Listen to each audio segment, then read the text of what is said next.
Well, hello again, xenographers everywhere, and in this episode we are going to be looking at a variety of Russian rangefinders. Some of them are fairly common, some are a little bit more obscure, and we'll be asking the question, which is the best?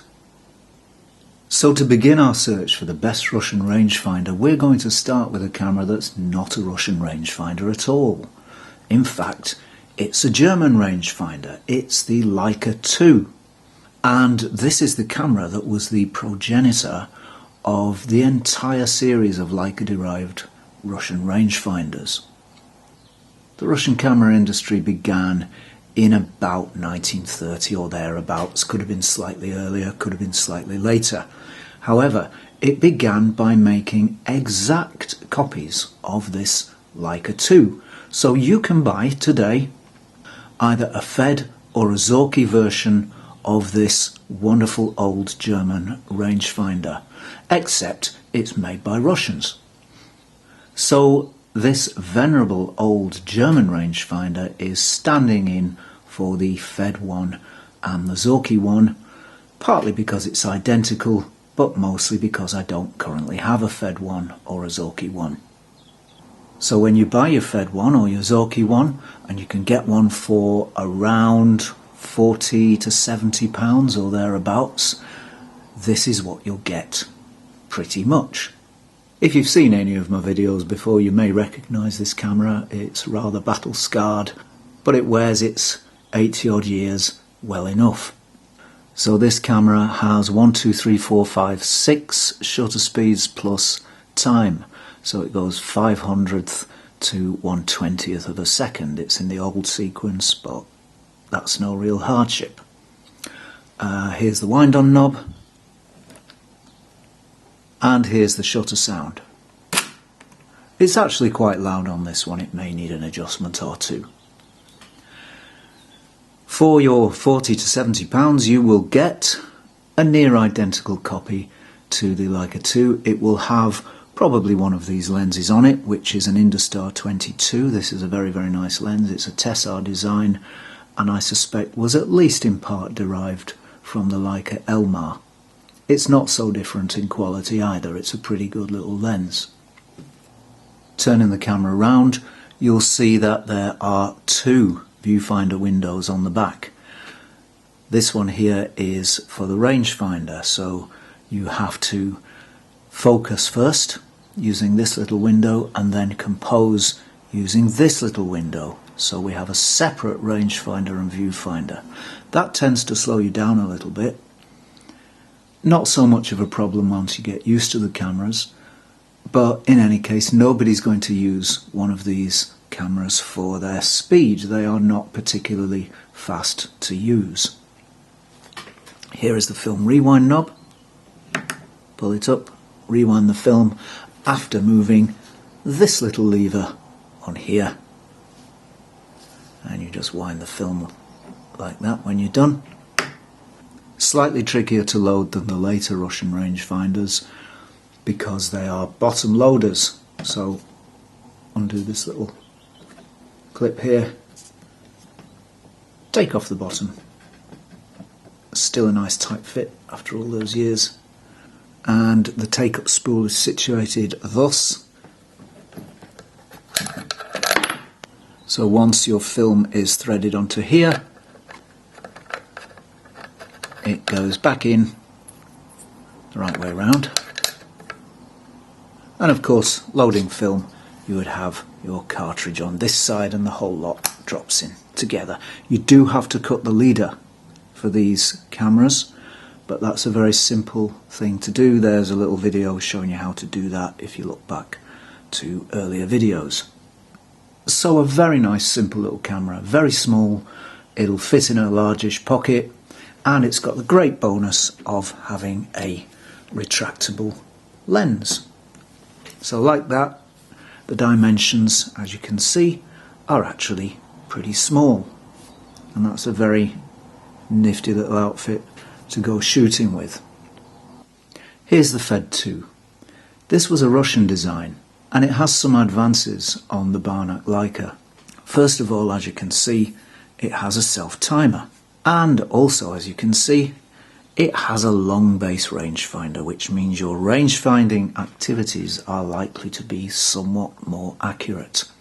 It also has a combined rangefinder and viewfinder window, so that when you look through that window, what you see is the view through the viewfinder with a rangefinder patch superimposed over it, so you can focus and compose at the same time. That's pretty good. And that's an advance over the Barnack style Fed 1 or Zorki 1 cameras. It means you don't have to keep changing eyes from window to window, and it will save you a little time. It makes the shooting experience that bit easier and that bit quicker. Similar to the Leica, we've got the film rewind knob here. There's a little collar here around the shutter button to unlock the advanced mechanism for when you want to rewind the film. Shutter speeds are similar to the Fed 1 and the Zorki 1. They run from 1/500th down to 1/30th and B. On this particular one, they're in the modern sequence: 1/30th, 1/60th, 125, 250, 500. But you have essentially the same range of speeds as you do on the Fed 1 and the Zoki 1. Film advance is still by winder. Let's listen to the shutter sound. And that's actually a bit quieter than the Leica 2 that I just showed you. The Feds in general do tend to have fairly quiet shutters. The lens on this camera is the Industar 26, which is a Tessar design. It's got apertures from f2.8 to f22, unlike the Industar 22, which has only f3.5, so this is a slightly faster lens. It's also a slightly bigger camera than the Leica, but not by very much. It's got strap lugs on the body there, as you can see, and it also has a Diopter Adjustment if you wear glasses or contact lenses, which is here. So you just adjust that for your eyesight. And all in all, by and large, this is a very nice camera indeed. I've not owned one of these Fed 2s before this one. I've had this one only a short time, and I've been impressed by the workmanship and general design of the machine. It's a very nice camera indeed, but still quite simple, still no slow speeds and no light meter. No way of finding the exposure on the camera. You have to carry a separate meter with you. That's not necessarily a hardship, and you can use Sunny 16. Now, do you remember when I said that most Russian rangefinders are Leica derived? Well, here's one that isn't. This is the Kiev. In this case, it's a Kiev 4. The Kiev cameras are exact copies of the pre-war Contax 2. Back in the day, when I was a lot younger than I am now, these Kiev cameras were considered of superior quality to either the Fed or the Zorki. I remember looking at Feds, Zorkis and Kievs in Dixon's in Stockport in about 1978. We first looked at the Fed 4, and then the salesman showed us the next step up, which was considered the Zorki 4, and finally he showed us this magnificent beast, which is of course the Kiev 4. I remember looking at this camera with quite a reverence, and I particularly remember the swirly Kiev logo on the front there. So in their day, these were respected cameras. First thing you'll notice on the Kiev is the very long base rangefinder, which of course, as we know, makes for greater accuracy. Focusing, well, we've got a Jupiter 8 M lens, which is Jupiter 8 in a Contax mount. Focusing, we need the Contax grip, and essentially to focus you have to push this little lever down here and turn this little wheel on top, and you can see the lens moving there and focusing the rangefinder. It has a self timer. If we look at the top plate, we'll see it's very, very neat, very uncluttered. All the engravings done nicely, it's nicely made, and we can see that it also has this knob wind rather than a lever wind. That's quite strange because this one is from the mid-70s, but as far as I know, Kiev never got around to fitting lever winds. Let's listen to the shutter. Really quiet. Kiev shutters are very, very quiet indeed.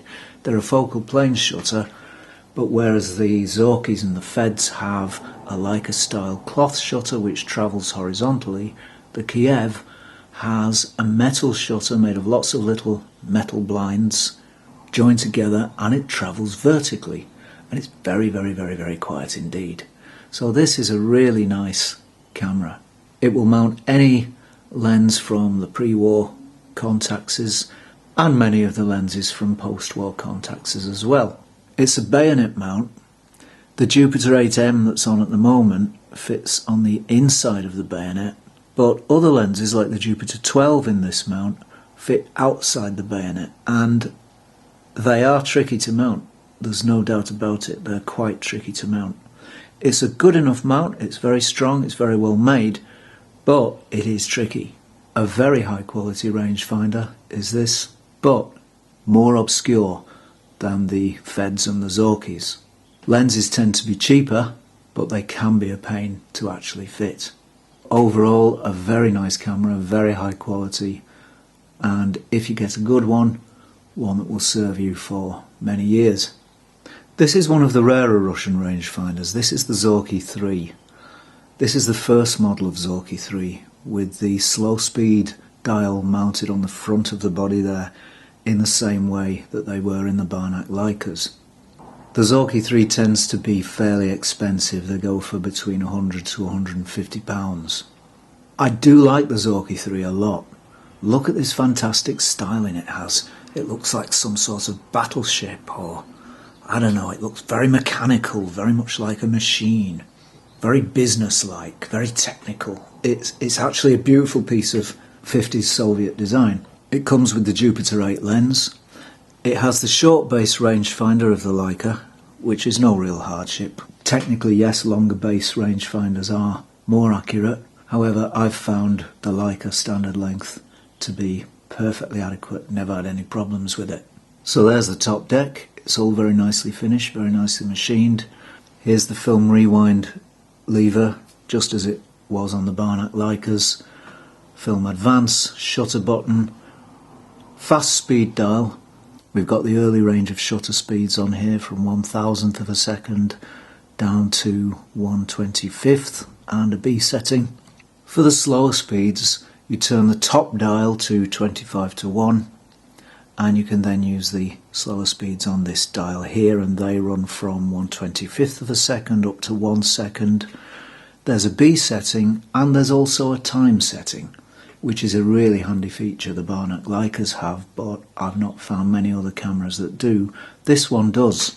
What the time setting does is when you push the shutter button once, the shutter opens, and it will remain open until you twist this dial slightly to the left from looking down on top of it, and the shutter will close. So you can leave it open for as long as you like. You can do astronomical photography with it, you can do very long exposures with it. That's a really good and useful feature.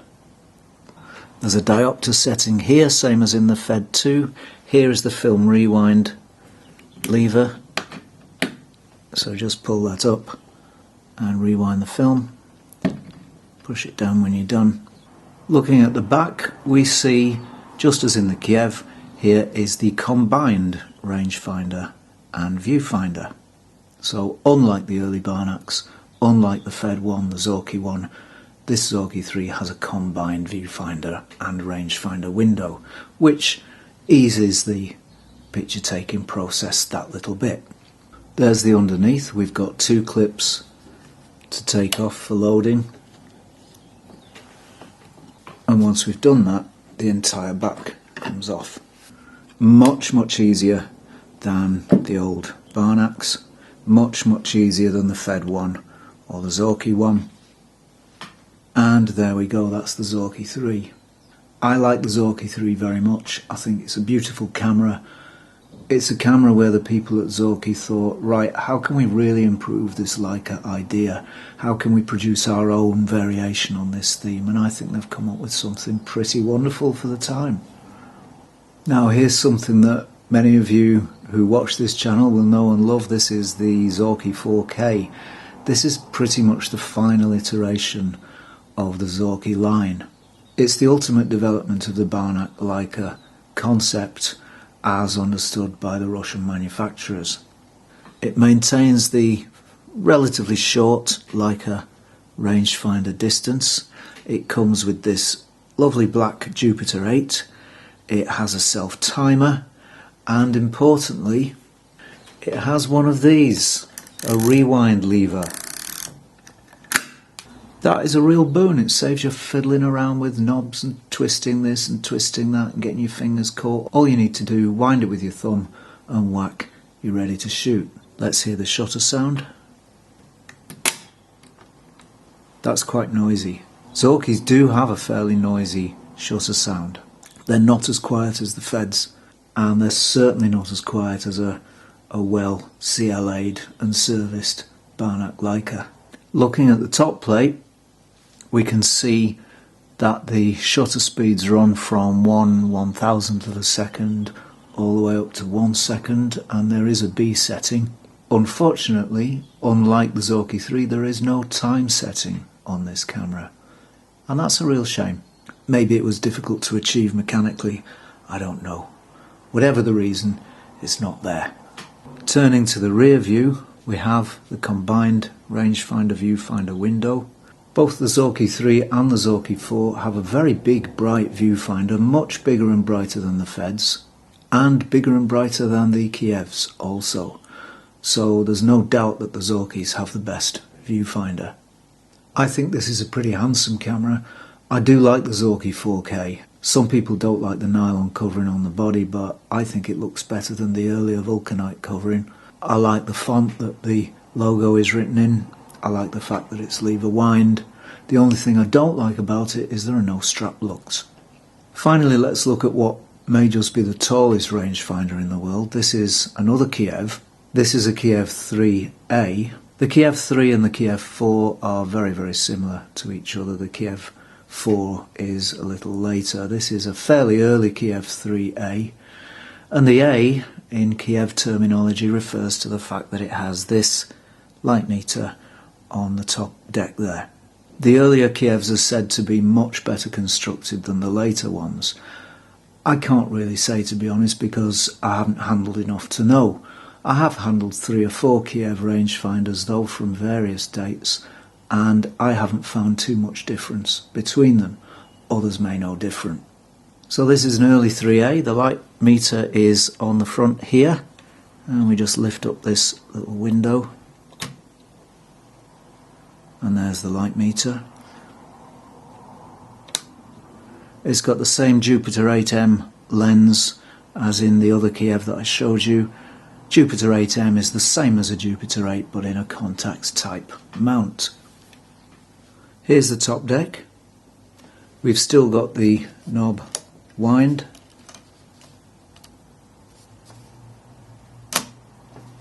You see another lovely quiet shutter there. There's the light meter window. This camera dates from 1955 and the light meter is still working perfectly. I often hear it said that selenium light meters only last a few years and will eventually inevitably not work. All I can say is I've never found that to be the case. I've got lots of these old rangefinders with selenium light meters in them. I've also got a few old selenium handheld light meters. They all work fine. I've only ever come across one that didn't work. So don't be afraid of an old selenium light meter. They can work for many, many years. There's the underneath view, the bottom plate. So 2 clips, the whole back comes off, same as the Zorki 3 and 4. This little foot is useful here. This was deleted from later cameras. It flips out back over there when you're not using it, but it's great because it means you can flip it forward and the camera will stand up. But that's not a feature you'll find on later Kievs. It's only the early ones that have that. So this Kiev is tall. This Kiev is a bit ugly, but it has a light meter, and that is a real boon. It means that you don't have to carry a separate one with you. It means that you're not fiddling and faffing about trying to work 2 things, the camera and the light meter, and transferring information from one to the other. For me, that negates the rather ungainly look of this camera. It's functional and it's useful. In fact, it's very useful. So I think this Kiev 3A rates pretty highly amongst Soviet rangefinders. And last, but by no means whatever least, we've got another slightly ugly duckling, the Fed 4. I must admit I do have a bit of a soft spot for this camera because it's the one I learned photography on all those years ago. It has a cracking little lens. This is the Industar 61 lens, and if you've seen my video about Industar lenses, you'll know what this lens can do. It's really nice. There's a self-timer. There is a built-in light meter. There is flash synchronization on, I think it's on 1/30th of a second on these. Checking out the top plate, we can see that we've got a lever wind mechanism. And that's a really, really useful thing to have. It means you're not faffing and bumbling about turning knobs. Let's fire the shutter. A nice sound, the Fed shutter. Not quite as quiet as the Kiev's, but these Feds are very well made. Shutter speeds run from 1/500th, so we don't have the 1,000th top speed of the Zorkis, nor the 1/1250th top speed of the Kiev's. But we do have a top speed that is likely to be all you will need in most situations. There's also a B setting, but no time setting. The rangefinder, again, is the Leica standard length. The needle for the light meter is here. So what you do is turn this dial to match the position of the needle and you read off the figures here. It's very easy, very simple, very quick to use. The back of the camera is nice and clean and smooth and uncluttered. We've got a diopter adjustment for the eyepiece. That's achieved by turning this dial here. We've got a combined viewfinder rangefinder window, although it's not the equal of the Zorki's. Feds, for some reason, best known to themselves, always felt that a fairly small window would suffice. So it's not big and it's not bright. It is, however, entirely usable. Film rewind is here on this model. So a protruding wheel on the side that you turn. So which of these cameras then is the best Russian rangefinder? Well, like all things, it depends what you want. If you want a camera without a light meter, and it really isn't that difficult to carry a separate meter or to learn the Sunny 16 rule and practice using it, well, for practicality and portability and pretty much all the camera you'll ever need, my vote goes to the Leica 2/Fed 1/Zorki 1. It's small enough to take anywhere. It's robust. It's long-lived. It doesn't have a wide range of shutter speeds, but you don't need a wide range of shutter speeds. It doesn't have a fast lens, maximum aperture f3.5, but you don't need a fast lens, and it will mount any Leica L39, any Russian L39, any Canon L39, any Voigtlander L39 lens, and it will give you just as good an image as if you were using kit that was made yesterday. But you might say, this little camera has no slow speeds. So, for the winner of the best Soviet rangefinder with slow speeds, for my money, it has got to be the Zorki III. Yes, it's a little more expensive. Yes, it's fairly rare. Yes, it's a bit quirky. And yes, the slow speeds mechanism can gum up fairly easily and you have to clean it with lighter fluid. But it's very nicely made. It's very nice looking. It's really, really stylish. And it's one of the nicest examples I know of Soviet industrial design. It's also a really good tool. It's a great camera. As long as it doesn't involve close-up work, which goes for all these rangefinders, you can cover pretty much any photographic situation you would care to name with one of these cameras. It's lovely. And in our final category, the category for the best Soviet rangefinder with a built-in light meter, we have in one corner the Kiev IIIa, in the other corner the Fed 4. They both have a lot going for them. The Kiev is beautifully made. It has a really quiet shutter. It's quite quirky looking. It's fairly rare. It has a long base rangefinder and it's really well made. But the Kiev has a lot going for it too. There's a much wider range of lenses that will attach to it. It has a built-in light meter. It has a lever wind. It doesn't have any strap lugs, but hey, you can't have everything, and it doesn't have quite the same high top speed as the Kiev. So I'm going to say that the winner of the category for the best Russian rangefinder with a built-in light meter is the Fed 4. So there we are, a whole bunch of Russian rangefinders, some fairly common, others less common. I hope you've enjoyed this video, I hope you found it informative. Please do like and subscribe if you enjoyed it, and I will see you next time for more zonography.